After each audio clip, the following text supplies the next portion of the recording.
ได้ยินว่าไปซื้อขนมไปขายอยู่โรงเรียนบ่โดยได้ขายอยู่บ่นะโดยได้ขายอยู่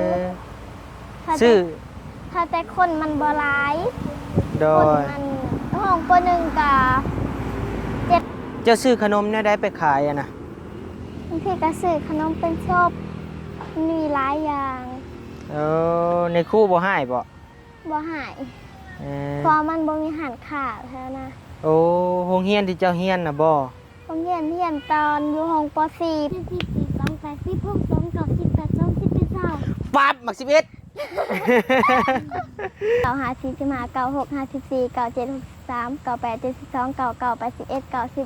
โอ้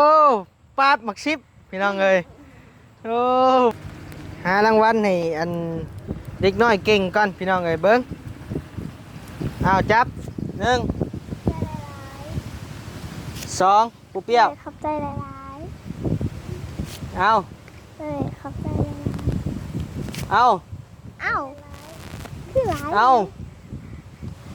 านักเรียนเก่งเด้หูจักความพร้อมเอาขอบใจฮึบเอามันหมดนี่นักเรียนเก่งพี่น้องเอ้ยฮึบอยู่มันควันยืนขอให้เจริญปรารถนาสิ่งใดขอให้ได้สิ่งนั้นโดยสาธุสา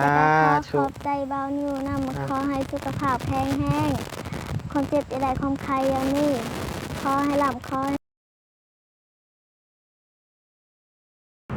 น้องพ่อแม่พี่น้องเอ้ยบาทนี่พี่น้องเนาะโตเปิดภาพมาอีกบาทนี่เด้อพี่น้องเด้อเรามาอยู่ที่เฮือนน้องปูเปี้ยวพี่น้องเอ้ยบ่ได้มาบ่นี้บ่มาเยี่ยมน้องเพิ่นก็เป็นเวลาอันดนนานนะพี่น้องเนาะบ่ได้มาเยี่ยมมายามน้องเพิ่นพี่น้องเอ้ยมื้อนี้ก็ถือโอกาสดีเด้อพี่น้องเด้อเนาะบ่นี้ได้เข้ามาเยี่ยมเพิ่นพอดีบ่นี้ผ่านมาบ่นี้วันมาเฮือนน้องบุญทวีสายฟ้านะพี่น้องเนาะก็เลยว่าเลยขึ้นมาเยี่ยมมายามน้องปูเปี้ยวก่อนเนาะพี่น้องเนาะจักเล็กจักน้อยพี่น้องเอ้ยมามื้อนี้ก็มีข่าวดีเด้อพี่น้องเด้อเรามาหาน้องปูเปี้ยวมื้อนี้พี่น้องเอ้ยพอดีระยะทางบ่นิวขี่มานี่พอดีมีทางอ้ายยังอ้ายซื้ออ้ายเดี๋ยวบ่นิวเบิ่งก่อนพี่กาลันนะพี่น้องเนาะอยู่ทาง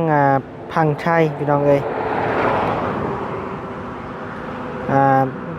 เพิ่นพอดีบ่นิวขี่มาฮอดครึ่งทางนะพี่น้องเนาะพอดีเพิ่นทักมาหาบ่นิวว่าอยากโอนเงินโอนคำมาให้น้องเพิ่นได้ใช้ได้จ่ายพี่น้องเอ้ยพี่กาลันเจ้าเก่าเจ้าเดิมนะพี่น้องเนาะที่เคยสดซอยน้องปูเปี้ยวจากบ่าวนิวนะพี่น้องเนาะโอ้บ่าวนิวก็ดีใจแฮงพี่น้องเอ้ยดีใจแทนน้องปูเปี้ยวเนาะพอดีบ่าวนิวเหมาะกับบ่าวนิวสิมาเลยนะพี่น้องเอ้ยพอดีได้ยินข่าวดีมาเลยพี่น้องเอ้ยเนาะก็โอเคละคักพี่น้องเอ้ยพอดีบ่าวนิวสิสะใภ้น้องเพิ่นนะพี่น้องเนาะเดี๋ยวบ่าวนิวสิหาบอนสะใภ้ก่อนหรือว่าจังได๋ก็รอติดตามเบิ่งติดตามชมไปนำกันนะพี่น้องเนาะก่อนที่เข้าไปบ่นิวก็ขอกราบทักทายสบายดีพ่อแม่พี่น้องเด้อเนาะหมดทุกคู่ทุกคนบ่ว่าสิอยู่ฝั่งลาวฝั่งไทยและก็ต่างประเทศเด้อพี่น้องเด้อโดยบ่นิวก็ยินดีเด้อพี่น้องเนาะยินดีต้อนรับพ่อแม่พี่น้องเข้ามาเบิ่งช่อง YouTube บ่าวนิว Channel เด้อพี่น้องเด้อเนาะยินดีต้อนรับหมดทุกคู่ทุกคนพี่น้องเอ้ยปะพี่น้องเอ้ยเนาะข้างนอกเพิ่นก็จักเฮ็ดพิซังอยู่พี่น้องเอ้ยคือจับไม่ฟอยหวนไปหวนมาอยู่พี่น้องเอ้ยเนาะโดยปะนี่แหละเงินซานน้องเพิ่นพี่น้องเลยเนาะเดี๋ยวบันนิวถ่ายเบากันแป๊บหนึงพี่น้องเลยไปพี่น้องเอ้ยบาทนี้เด้อพี่น้องเอ้ยพากันเฮ็ดหยังเด้2-3พี่น้องเอ้ยบันนิวก็ไปมาเยี่ยมมายามน้องเพิ่นก็หลายมื้อหลายวันละพี่น้องเอ้ยคือว่ากันหั่นแหละเนาะสบายดีโดยสบายดีเห็ดพากันเห็ดยังอันนี้ดินกับน้องกี้นี่คือว่าเห็นเห็ดขมุกขมุมอยู่ในเฮือนเห็ดพี่ช่างพี่แหลงนอนฮะพี่แหลงนอนรถไฟมาคาอยู่นี่รถไทยนี่บ่คาก็เดี๋ยวรถไทยอันนี้คาอายังเกาะว่าไหม พอเฮามาแต่ตอนมีติวกับนาบาวเฮา โดย และรถเราก็คานี่ โอ้อาจจะเรียกว่ารถไทยตัวนี้ค่าหนนะรถไทยคือว่ารถไทยตัวนี้ค่าพี่น้องเอ้ยบ่นิวก็ได้ค่าได้จังได๋ดีเนาะใส่เบิ่งเด้อเว้นหน้าเห็นตาแต่เฮิงเนาะคิดฮอดอยู่บ่คิดฮอดแห้งบ่แห้งซำได้แห้งซำได้ เองที่สุดเลย แห้งที่สุดเลยปั๊บมัก11พี่น้องเอ้ยเอามาหาน้องอันผู้เปียกต่อพี่น้องเอ้ยมาโต เฮาก็นอนว่าสินอน ยังเกาะหาแต่นอนสีนอน บ่เฮาว่าสินอน สีนอน เด้ย สิ ให้ พักผ่อน เด้ยให้แท้เอาน้องทา โอ้เออพ่อแม่ไปทางใด พ่อเฮาไปขุดยะนางแม่เฮาไปขุดกระปู โอ้ไปขุดกระปู เด้ย มาขายบ่ เด้ย กระปูแดงบ่ เด้ย โอ้ กระปูแดง ลายบ่ กาหลายอัน เอ้า เมื่อวานนี้แม่เขาก็ไปขุดได้60ปลายโต โอ้ยอยากเด้ยามได้มา วู้ตอนแรกพุ่นแหละ อ้าวได้อาจจะได้กินบัดนี้โอ้อยากได้พี่น้องเอ้ยกระปูแดงยำเกี่ยวข้าวโอ้มันคักบ่ย่างบ่อยู่ในเฮือน อยู่ในเฮือนกามีอยู่ เอ้ามีอยู่บ่ โดยบ่ฮู้ว่าแม่เขาสิขายในไรเพราะว่าแม่คือเขาซื้อมื้อเช้านี้ ซื้อมาขายบ่ โดยแล้วก็ไปขุดเขาสั่ง ให้เขาซื้อมาลายบ่ กะหลายเฮาบ่ฮู้ว่าเฮาบ่ฮู้ว่าแม่เขาขายในไร เออ เขาซื้อมื้อเช้านี่ก็แม่เขาซื้อมื้อเช้านี่ก็แสนเช้า เออเห็นจังได้ไอ้อยากวันนี้ได้สิได้กินบัดนี้ บ่ เฮาก็บ่ฮู้ เฮาก็บ่ฮู้เออ พี่น้องเอ้ยแม่เป็นบ่มาเพิ่นก็บ่ฮู้จักแนวสิขายพี่น้องเอ้ยเนาะจ้ะพี่น้องเอ้ยเฮิงบ่เพิ่นมาก ะบางทีก็ค่ำ4-5โมง โอ้โดยได้อาจสิได้กินกับปูแดงละบาดนี้พี่น้องเอ้ย บ่นิวสิขึ้นไปทางพุ่นบ่ บ่ บ่ได้ขึ้นแต่ว่าถ้าขึ้นตอนมาแวะเอาก็ได้ ใช่เราบ่ได้ขึ้นไปไอ้มาหาเจ้าเลยก็สิเมื่อแล้วบัดนี้ เลย เออ มีผู้นายเพิ่นบอกอยู่ว่าถ้าบ่นิวมาหาให้โทรไปหาเพิ่นสิพากเงินมาให้อันนี้โทรศัพท์อยู่ในเฮือนอยู่ในบ้าน โทรมือใดโทรมือใด บ่อันเพิ่นบอกว่าถ้ามื้อใดมีคนมาหาให้โทรบอกเล่า อืม โทรบอกเล่าเราสิพากเงินมาให้ เพิ่นสิฝากเงินมาให้บ่ โดย เออเพิ่นฝากมาแล้วบ่ฝากมานำไผ ยังเว้นทันพาก เออโดยไฟฟ้าก็ยังบ่ได้ดี โดย เลี้ยงก็ยังบ่ได้ โดย คือว่าได้ยินข่าวว่าซื้อขนมไปขายโรงเรียนบ่ โดย เอาป้าไปหาบนนั่งป้าบนนั่งจบเจือป้า เดี๋ยวเขาจะเอาเกิดก่อน ใช้มีตังค์บ่ ตังเอาออก เครื่องออกล่ะจะไปใช่นะ เอาเกิบก่อน โดยฮะเอามาห้องรถไถ รถไถค่ะ รู้สึกว่ามาหอบนี่อยากว่าเป็นน้อยหนึ่งได้น้องรถไถพี่น้องเลยเอาไปนั่งพูก็ได้เนาะนั่งโต๊ะแหละผมจะนั่งเบิ้งผู้อาชินั่งเบิ้งนี่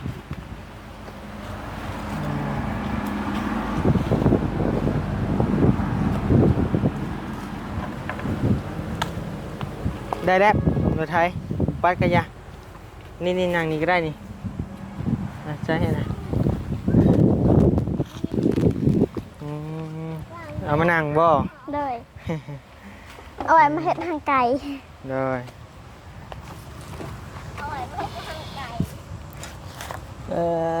ยังเลยเนาะ ผมยังเลย เราใช้เอาน้องไปเมี่ยงกันไปเอาน้องไปลินทางอื่นก่อน ถ้าน้องไปเป็นพนักงานเพิ่นก็ได้ละ พาน้องไปนั่งลินอยู่พวกก็ได้บนรถไทยค่าฮะ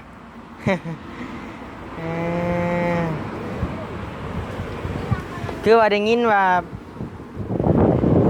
ไปซื้อขนมไปขายอยุงเฮียนบ่ โดย ได้ขายอยู่บ่นะ โดยได้ขายอยู่ ซื้อ ถ้าแต่คนมันบ่หลาย โด คน ย มันห้องปหนึ่งกับ7-8 คน มันมีแต่ห้องป3ซื่อ อ๋อโดยเจ้าซื้อขนมเนี่ยได้ไปขายอะนะ ๆบางทีก็ซื้อขนมเป็นชอบมีหลายอย่าง ในครู่บ่ให้บ่ บ่หาย เออ เพราะมันบ่มีอาหารขาดแล้วนะ โอ้โรงเรียนที่เจ้าเฮียนน่ะบ่ ผมเรียนตอนอยู่ห้องป .4 ป .1 โอ้ แต่ ห้อง เดี๋ยวนี้ป .4 บ่มีหยังมีแต่ป .1 ป .2 ป .3 โอ้นักเรียนป .4 บ่มีตอนนี้ โดยบ่มีหยังป .3 ป .2 ก็หลายแต่ไปเรียนอยู่บ้านแก้ง โดยเจ้าซื้อขนมอันแบบขนมเป็นสุบมาบ่เป็นแบบในห้านค้าบ่ โดย เลยมัดเชลทีไปขายบัดนี้ โดย เลิกเฮียนบ่ไปขายหรือว่าแนวใด เอาบางทีแม่เฮาก็ขายพอเฮา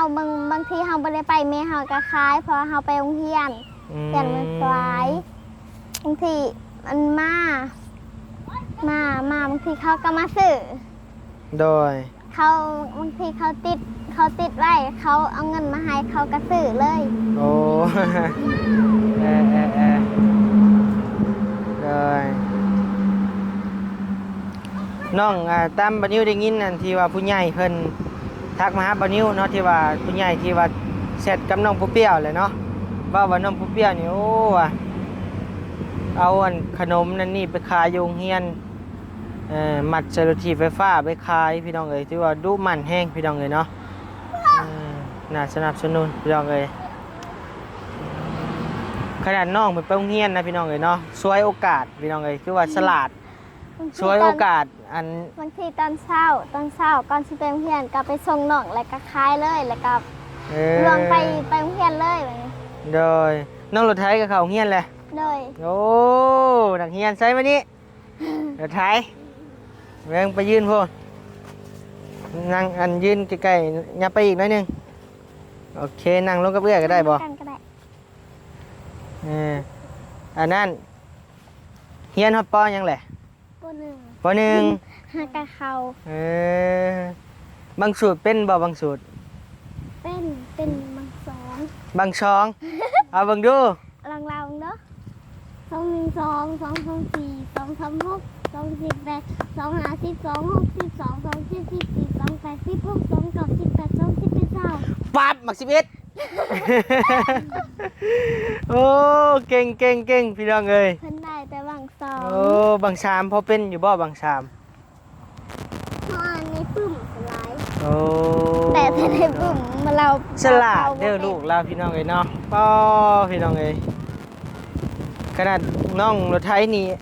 น้อยเด้พี่น้องเอ้ยเนาะเราบางสูตรบางซองยังได้พี่น้องเอ้ย หากะเขาปีนี้แหละ โดยเขาเงียนปีแรกอีกพี่น้องเอ้ย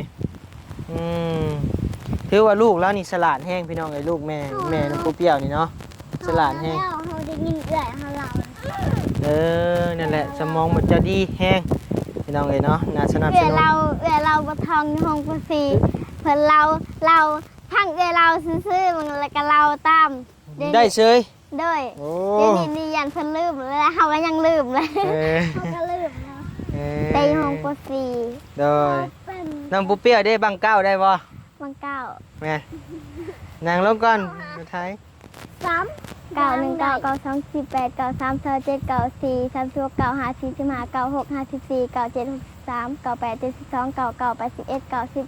โอ้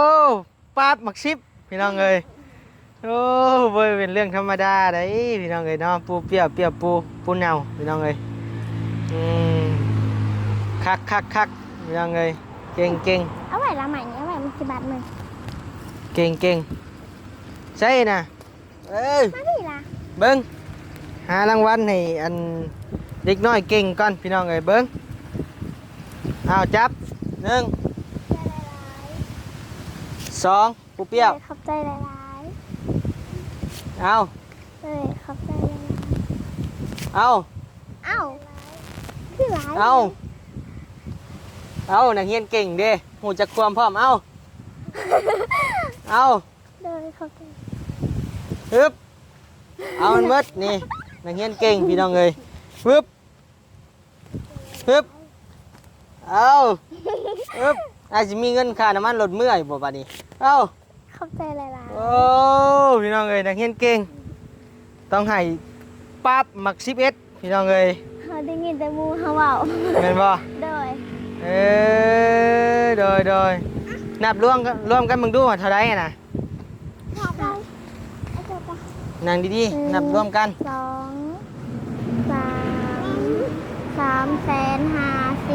ตัวได้ไทยมาเบิ่งมาเอื้อยนำให้ 250บอกของเจ้า 300,000 350 400,000 500,000 600,000 แม่นบ่ 650 เดี๋ยวหานับเบิ่งรวมๆกันค่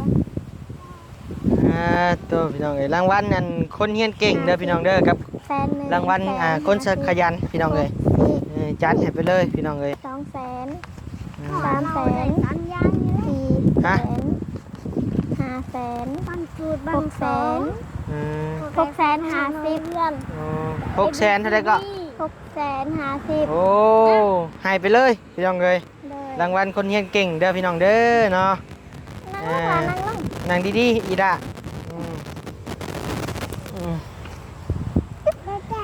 ใช้เราห่อเฮือนฮอดเอ้ยเราก็ไก่ฮอดห่อเฮือนเบิ้ง เรานะคอไก่คอไข่คอควายงองัวกระจอกกระเสือกระสร้างนอยุงนอเด็กนอปลาพอถุงนอพุ่งนอนกนอเป็ดนอป้าพอเพิงพอฝนพอผู้พอไข่มอแมวยายาลอละดาหอหานอโอเฮือน ปั๊บหมักเศร้าโอ้พี่น้องเอ้ยคักคือว่าเก่งแห้งพี่น้องเอ้ยเด็กน้อยบางคนนะพี่น้องเนาะซ้ำนี่บ่ได้เด้อพี่น้องเด้อเนาะหายากอยู่ที่ได้ซ้ำนี่พี่น้องเอ้ยปูเปี้ยว A B C มีอ่านเป็นอยู่บ่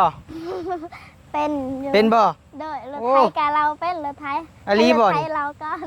บ่ปูเปี้ยวเอาหอมนี่เอา1 2 3 A B C D E F G E เอ้ยเอา A B C D E F G S I J K L M N O P Q R S T U V W X Y Z โอ้บนิวแล้วอะไรว่าภาษาอังกฤษบนิวเราบ่ได้ถึกเด้อพี่น้องเอ้ยเราบ่ถึกแถวถึกคันเด้โอ้ รถไทยกับเราเป็น เป็นบ่รถไทย โดยเอื้อยเราตอน6ปุสีเพิ่นกับเราตาม โหดเนาะร้อยอยู่พี่น้องเอ้ย เริ่มเล่ากระท้องนะคะ โดยเอ้าบ่เป็นหยังดอกปั๊บหมักซาวเลยพี่น้องเอ้ยสองไอ้น้องที่ว่าเก่งพี่น้องเอ้ยคือแน่ว่ามีเงินมีคำส่งเฮียนอยู่พี่น้องเอ้ยบ่ให้เว้าอนาคตเพิ่น no no no no no no หัวหยอง ผมบ่ได้มัดให้เพิ่น เอาเด้อไอสิบอกใช่ไอสิเฉลยเด้อเงินนี่กับอันแรกๆกับเป็นเงินคนหูจักคว่ำอะไรไปคนเก่งอะไรเนาะเป็นทางพี่กาลันเมนบอกว่าพี่กาลันเมนบอก เลย เมนละพี่กาลันนะพี่น้องเนาะที่เพิ่นผากบานิวมาให้เป็นสะพานบุญให้เนาะให้น้องปูเปี้ยวผากน้องปูเปี้ยวนบมือขึ้นขอบมกขอบใจทางพี่กาลัน เลย อวยพรให้เพิ่นอยู่ดีมีแห้ง เขาบอกเขาแต่รายลุงการันที่ทางเงินมาให้ร้านขอให้สุขภาพแข็งแรงคนเจ็บจะได้คนไข้อย่างนี้ขอให้อายุมันควันยืนขอให้เจริญปรารถนาสิ่งใดขอให้ได้สิ่งนั้นด้วยสาธุ สา แล้วก็ข ธุ อบใจเบานิ้วนำขอให้สุขภาพแข็งแรงคนเจ็บจะได้คนไข้อย่างนี้ขอให้หลับขอให้รวยสาธุ สาธุพี่น้องเอ้ยเนาะอันนี้ก็เป็นเงินของพี่กาลันเจ้าเก่าเจ้าเดิมนะพี่น้องเนาะตั้งแต่กกแต่ข้าวพุ่นละพี่น้องเอ้ยที่เพิ่นสดซอยมาเนาะพี่น้องเนาะตอนนี้พี่กาลันก็ติดต่อกับน้องปูเปี้ยวอยู่เพิ่นก็หักแพงน้องปูเปี้ยวคือลูกคือหลานนะพี่น้องเนาะเพิ่นว่าวันนี้ก็ขอบคุณขอบใจเด้อเนาะทางพี่กาลันไว้ใจไว้วางใจบ่าวนิวมาเป็นสะพานบุญให้บ่าวนิวก็ขอบคุณขอบใจขอให้อ้ายกาลันอยู่ดีมีแฮงเด้อสุขภาพเข้มแข็งอยู่เป็นห่มโพห่มไส้ให้น้องให้นุ่งตลอดปีตลอดไปเด้อเนาะทางพี่กาลันโดย เดินทางไปทางใดก็ขอให้ตลอดปลอดภัยเนาะเอาสาธุพี่น้องเลยพอดีหมอเจาะก็ไม่ว่าสิเข้ามาเยี่ยมเจ้าพอดีอ้ายขี่มอดครึ่งทางเลยพี่กะลั่นเพิ่นโอนเงินใหม่อ้าย 1,000 บาทเด้อ โดย เป็นจำนวนเงิน 1,000 บาท โดย ตกเงินกีบกะ70 กว่าพันนี่แหละแต่ว่าเป็นค่าธรรมเนียมเด้อ โดย ยังเหลือ650นี่แหละ โดย อืม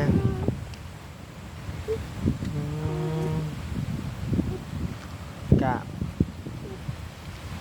เพิ่นก็ได้เห็นนี่แหละพี่น้องเอ้ยเนาะความรู้จักความของน้องปูเปี้ยวน้อง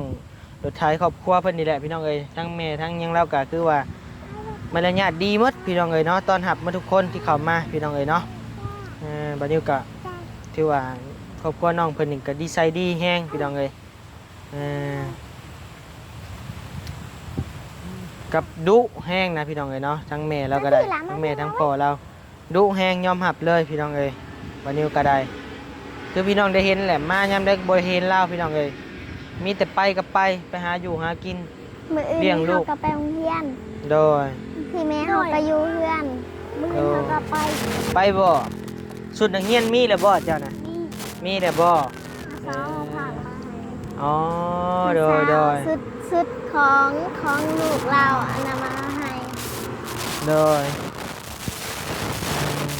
แม่เฮาเอาไปสวนพอไปเก็บผัก โดย สวนหาสุดกระปู สวนน่ะปลูกหยังในสวน สวนพะเฒ่าสวนพะเฒ่าสวนเองกะตอนนะกะปลูกมันเดี๋ยวนี้บ่ได้ปลูกยังมีแต่หาสวนขาย นี่อีนะโอ้ขอบใจเห็นบ่พี่น้องเอ้ยลูกแล้วแต่ละคนฮู้จักความบ่ได้น้อยๆนี่ยังฮู้จักขอบใจบ่นิวพี่น้องเอ้ยบ่นิวยืนตุ๊กตาให้ยังฮู้ขอบใจแหละสุดๆแหละความฮู้จักความพี่น้องเอ้ยบ่แม่นบ่นิวย่องได้มันเป็นแบบเป็นจริงนะพี่น้องเอ้ยเนาะคือว่าเรานี่แม่น้องปุ๊เปี้ยวเลี้ยงลูกได้ดีขนาดพี่น้องเอ้ยพี่น้องสิคิดบ่ว่าเด็กน้อยอายุส่ำนี้ฮู้จักขอบใจพี่น้องเอ้ย บายบายก็เป็นอะไรได้ โดยเอาหนมมือดูขอบใจนี่ ถูหญ้าไว้ ถู ถู หญ้า หญ้า ไว้ ไว้ถูหญ้าไว้ถูมาถูหญ้าเร็วเร็วเร็วเร็วเร็ว เออพี่น้องเอ้ยเนาะไผสิขึ้นสิพันว่าเพิ่นสิขอบใจพี่น้องเอ้ยสอนน้องเด้อให้เพิ่นฮู้ความเด้อให้ฮู้ความคือสู่เจ้าเด้อ โดย เออส่งเสื้อหน้าแพรยังมีใส่อยู่บ่เจ้า มีอยู่ อืมน้อง สุนัข น้องไทยมีอยู่บ่ เออ มี โอ แต่ เค ว่าบ่หลาย โดย ห่อส่งอีหยัง3โตจานอีหยังโตหนึง โดยเออเด้อบัดนี้ไอ้สิกลับป้าเด้อ โดย ไอ้ก็ว่าสิเข้ามาเยี่ยมมายามไอ้ก็บ่ซื้อของฝากมาซ้ำ โดย พอดีได้ยินข่าวดีเลยก็จวดเลยบ่นิวก็ได้บ่ว่าหลายเรื่องพี่น้องเอ้ยเออ เงินก็ยังบ่ไปเอาดอกพี่น้องเอ้ยบ่นิวเอาเงินบ่นิวจบออกก่อนเนาะ โดย เออเอาเนาะบ่นิวก็ขอขอบใจผู้หลักผู้ใหญ่ FC เมื่อทุกท่านที่ไว้วางใจเบิ่งคลิปบ่นิวเนาะแล้วก็ผักโอ้หอมแก้มอ้ายอีกผู้เออ แพงอ้ายพี่น้องเอ้ยที่ไว้วางใจบ่นิวเด้อบ่นิวก็ขอขอบใจผู้หลักผู้ใหญ่ใจดีเมื่อทุกท่านที่เข้ามารับชมคลิปบ่นิวแล้วก็คอมเมนต์ให้กำลังใจบ่นิวอ่านทุกๆคอมเมนต์เด้อเนาะบ่นิวบ่ได้ข้ามบ่ได้นั่นเนาะพี่น้องเนาะเสียแต่บ่นิวตอบคอมเมนต์บ่ทันพี่น้องเอ้ยหลายเกินเนาะแต่ว่าอ่านนี่อ่านทุกๆคอมเมนต์กดใจทุกๆคอมเมนต์บ่นิวก็ได้เนาะโดยพ่อแม่ FC ท่านใดอยากคอมเมนต์มาให้กำลังใจก็คอมเมนต์มาได้เด้อเนาะโดยบัดนี้ก็บ่ว่าเรื่องเว้าหลายยายห่างเนาะพี่น้องเนาะเฮงเว้าเฮงยืดเฮงยาวพี่น้องเอ้ยเวลาก็พอสมควรแล้วเดี๋ยวบัดนี้ก็สิได้เดินทางกลับก่อนเด้อโดยสบายดี สบายดี โดยบ๊ายบาย